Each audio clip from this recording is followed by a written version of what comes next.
خبر شامل کرتے ہیں اٹک سے، جہاں ABC نیوز کی ڈپٹی بیورو چیف امجد بیگ کی رپورٹ کے مطابق سالانہ عرس احمد رضا خان بریلوی اور تاجدار ختم نبوت کانفرنس۔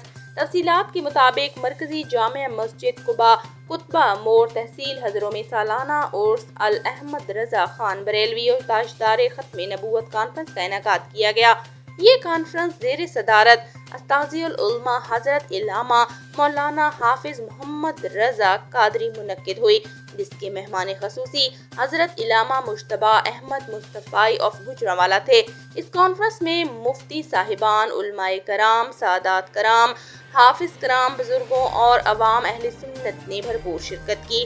نماز عشاء کی ادائیگی کے بعد عوام کی لنگر عام سے تواصل کی گئی۔